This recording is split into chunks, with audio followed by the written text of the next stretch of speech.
Ako nga pala si Pao Gumba and ngayong araw na to is ituturo ko sa inyo kung paano mag-alaga ng ating mga instrumento, specifically for the ukulele. So, didemo ko ngayon kung paano i-restring, paano linisin yung ating mga ukulele. Kasi napaka-importante para sa ukulele na alagaan siya para magamit natin siya na matagal at maiwasan yung mga sira sa ating ukulele. So before natin i-proceed yung ating demo, so gusto ko lang i-point out na kailangan natin ah, i-monitor yung ating mga ukulele. So iwasan natin yung after gamitin, so basta mo na lang ilalapag sa upuan, sa ano, kahit saan. So make sure after nyo gamitin, pupunasan nyo siya. Okay? And then, i-store mo siya sa hindi ganong mainit at hindi ganong malamig na kwarto or kung ano ba. So, advice ko lang dun, lalo na sa mga nakatira. So, malapit sa tabing dagat. Okay? So, madalas kalawangin yung mga ating mga metal hardwares. Okay? Mga metal hardwares natin dito, yan, madalas kalawangin yan. Okay? So, advisable ko rin, kung madalas yung gamitin yung inyong mga ukulele, or like let's say for example everyday nyo ginagamit, so I advise na palitan nyo yung strings nyo for at least like 2 to 3 times a year. So ganun na din ako magpalit kahit madalas ako magano. So monitor mo yan. So normally din, so sa strings natin is pag masyado ng matigas, alam mo yun, so nafe-feel mo yun pag bago, malambot siya kahit nasa standard tuning, katagalan sobrang tigas na. So meron kasi ring expiration yung ating mga strings. Okay? So hindi yan kahit hindi siya naputol, okay lang hindi palitan, hindi. So para ma-maintain yung ano mo, so pag matigas na din kasi masyado yung strings, yung tendency niyan, hinihila niya itong bridge, kaya siya natatanggal. Okay? So ganon. So iwasan nyo yung hindi paglinis sa ating mga ukulele kapag katapos natin gamitin. Kasi yun nagbibuild minsan pag pawis natin, mahawak tayo dito, ganun. So may tendency, nagkakalawang talaga yung ating ukulele. So kailangan nating alagaan ang ating ukulele para mas ma-enjoy natin ng matagal. Okay? Peace. So una nating gagawin bago linisin itong ukulele is tanggalin muna natin yung strings. Okay? So, reminder lang na pagkatapos tanggalin ng strings, ay wag na itong ibalik sa ukulele. At palitan natin ng bago para laging fresh at nasa intonation or nasa tamang tono lagi ang ating ukulele. Tendency kasi, pag luma yung strings, lalo na nakastretch yan at binalik nyo ulit, so minsan pag nagtotono tayo, medyo sintonado yung labas ng tunog niya. So, ang gawin natin is tanggalin yung strings muna. So, ang gagamitin natin ngayon is itong winder. So, meron namang yung manual na winder, yung nabibili. Like sa guitar. So, gagamitin natin ngayon para madali. So, itong sa aking The Battery na winder. Okay?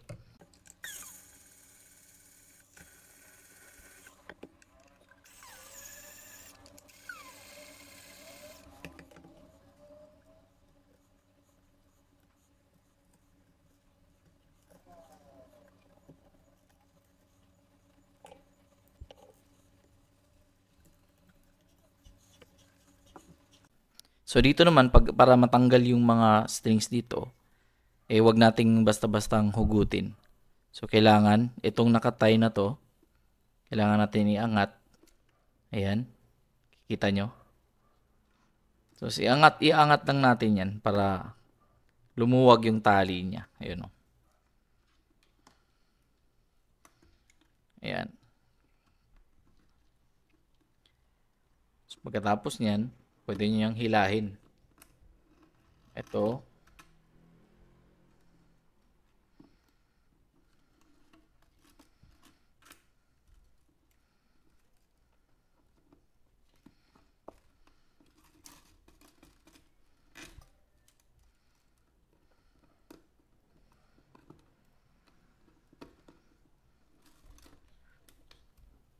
Ayan, tapos pwede yung pagsabaying hilahin yan. Madali na lang yan.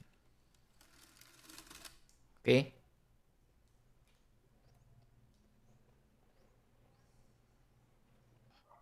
So, next natin gagawin is pupunasan natin. So, bago natin lagyan ng kung ano-ano, lagyan muna, punasan muna natin, gaya nitong mga soft na cloth. Kahit anong soft na cloth, yung hindi nakakagasgas sa ukulele. Kasi, pag matagal lang hindi nalinis, yun nga, marami ng alikabok, so hindi mo, kailangan mo talagang punasan ng maayos.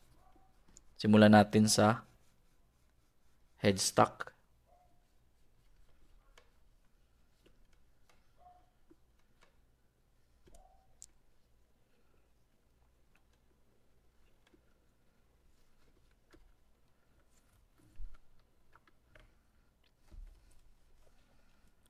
Sa fretboard, punasan din natin. So, mas maganda sa fretboard pag nagpupunas kayo. Yung itong fretboard, dapat ganun yung motion or yung direction ng pagpunas nyo. Hindi yung ganun. Okay?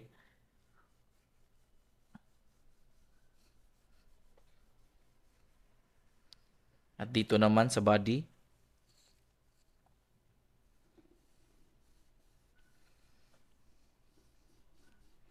lalo na yung bridge, marami yung mga alikabok na dumidikit.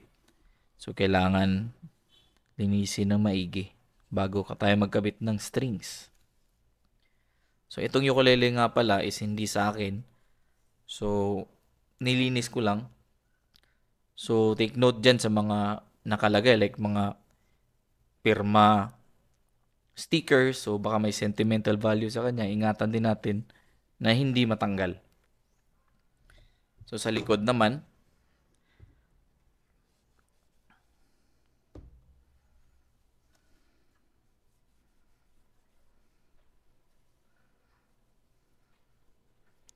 dito sa headstock, so medyo pag masikip, marami na yung alikabok. So, ayun. So, ngayon, napunasan na natin. So, time naman natin na before natin lagyan ng lemon oil, ay ipapolish muna natin yung fretboard. So, lagyan natin ng, may ginagamit akong tinatawag nito buffer. So, alam mo yung mga panglinis ng kuko. 'Di ba? Yung mga pang-file ng kuko, hindi yung file mismo na liha. Yung buffer, yung polishing. Okay? Yung mga pang ganun. So, pag itong basahan, hindi siya gaanong effective. Hindi siya gaano nakakakintab o nakakalinis ng fretboard. So, ang ginagamit ko is ito. Maraming nabibili sa mga salon or kung anong mga beauty products na meron yan lagi. Sasabihin nyo lang na nail buffer. Okay? So, ngayon, ang ko nito is hindi naman ito nakakagasgas ng fretboard. So, nakakalinis lang to. So, ang gagawin natin, ganun pa rin yung motion. Magpunas.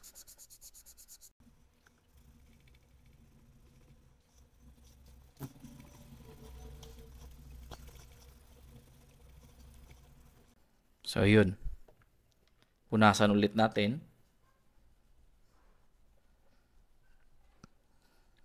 So, yung purpose nito, minsan kasi pag masyadong makapal yung alikabok, so nagkakaroon ng rough edges yung ating fret bars. Itong fret bars, tinatawag natin ito. Okay? Yung mga metal bars. So, nagkakaroon ng gasgas yung ating strings. Yung dahilan para maputol siya agad o hindi siya tatagal. So, yun, kung titingnan nyo, kanina medyo makalawang. Ngayon medyo kumintab na ng konti. So, ngayon naman, apply natin is yung lemon oil. So, lemon oil, yung purpose nito is para hindi masyadong mag-dry yung ating mga ukulele. So, ukulele mostly is kahoy, okay? So, para hindi siya mag-dry, kailangan natin applyan ng konting lemon oil. Yung body, fretboard. Okay? So, mas importante yung sa fretboard para hindi ganong mag-dry. So, namit ko ngayon is yung lemon oil pero nirefill ko lang. Nilagay ko lang dito sa isang kulon na So, gagawin natin, spray kayo. Okay? Okay? Sprayhan nyo. Pati yung body. Huwag masyadong madami. So, para maging even lang sa ano. Okay? So, after nyan, pwede nating gamitin yung daliri natin para ikalat yung ano. Huwag nyo gamitin agad yung basahan. So, para lang manuot yung mga oil, yung lemon oil sa body. Okay? So, ganun din sa fretboard.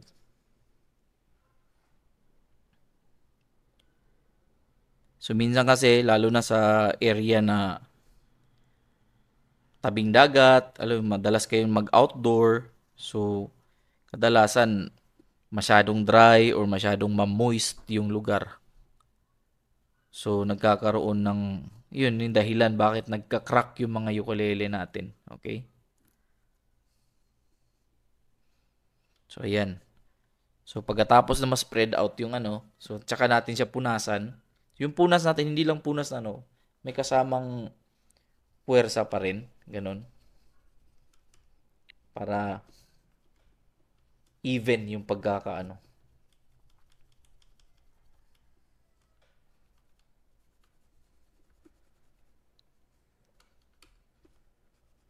Yan.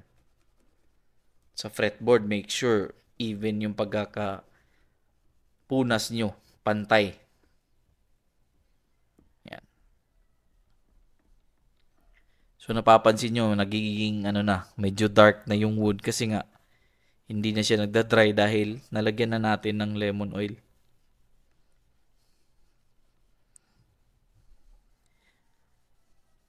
So, dito sa body naman, huwag nyo masyadong diinan. Kasi, yun nga, yung bracing natin sa loob is masyadong manipis. So, may tendency, baka pag diniinan nyo siya ng masyado, baka mag-crack yan, magka-damage pa yung ukulele natin. Okay? So, make sure lang, even yung punas. Okay?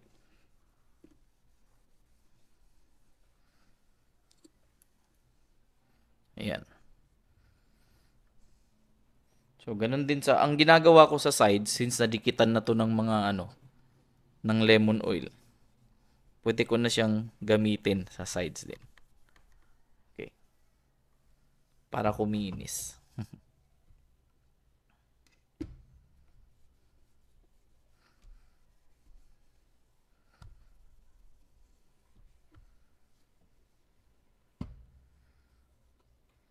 So, sa likod, ganun din.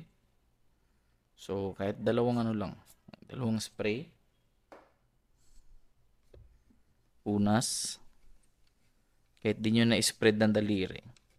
Kasi meron ng lemon oil yung basahan natin. So, dito din. Sa neck, importante kasi may mga dumi-dumi. So, dito naman sa headstock, so, hindi ko na siya papatakan ng lemon oil. Kasi nga may mga gear sa loob niyan. So, baka masyadong lumuwag. So, yun nga. Since meron na tayong lemon oil dito sa basahan, yun na lang gagamitin natin as pang-apply. Okay? So, yan. Yun. Okay? Makintab na siya. Ayan. So, ganyan. Lemon oil. Yung iba, ginagamit nila baby oil. Pwede naman yung baby oil, pero para sa akin, hindi masyadong sticky yung lemon oil. Okay? Yung baby oil kasi, pag nasobrahan mo ng lagay, masyado na siyang malagkit. At matagal siyang matanggal. Okay? So, ngayon, next natin gawin,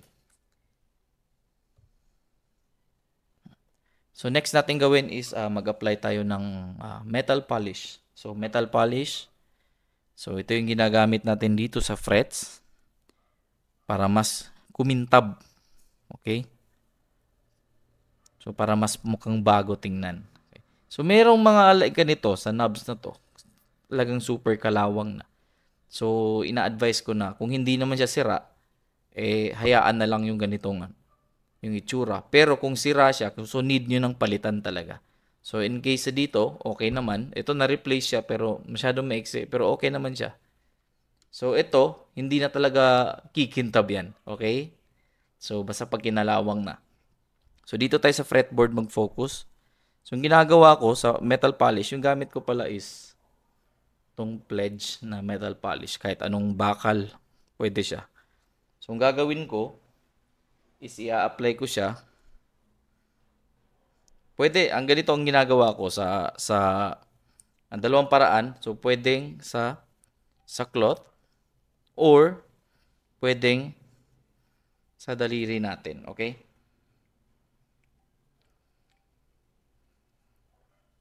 Halimbawa, ito, naglagay ako sa daliri, tapos ilalagay ko dyan. So, ganun.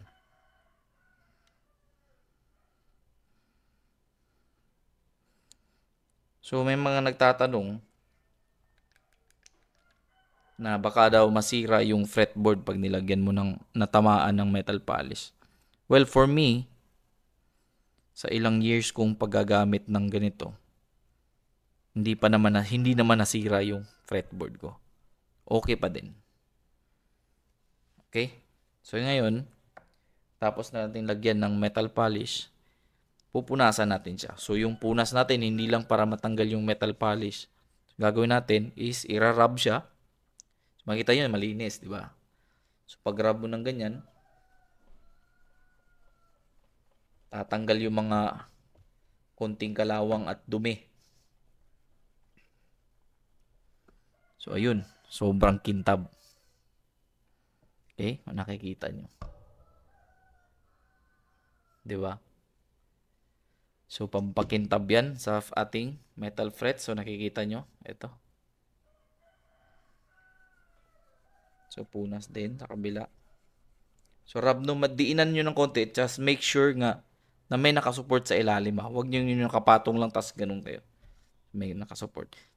Meron namang nabibili or kaya pwede kayong gumawa ng DIY na patungan dito sa neck para hindi siya ma-damage. Okay? So, ganun din. Repeat mo lang hanggang sa matapos sa buong frets.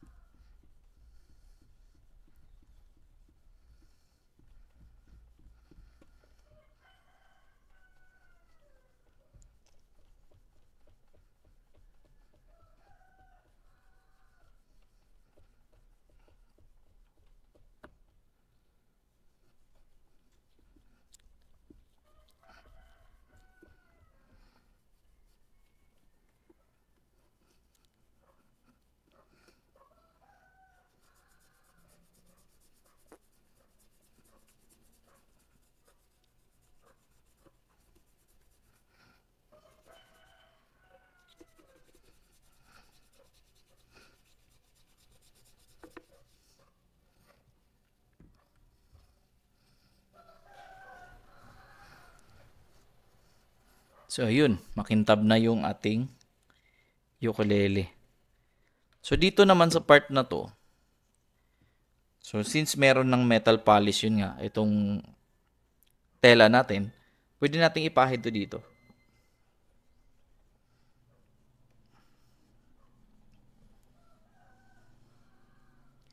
Kadalasan sa cover dito, hindi naman talaga metal eh. Yung iba, plastic. Naka-chrome lang. So, ganun lang yung gagawin natin. So, konting lagay din dito. Sa tuner natin. Tuning pegs, I mean. Tuning machine. Machine head. Ano bang tawag dyan? So, yun. So, next natin gagawin is kung paano magkabit ng ukulele strings. Okay?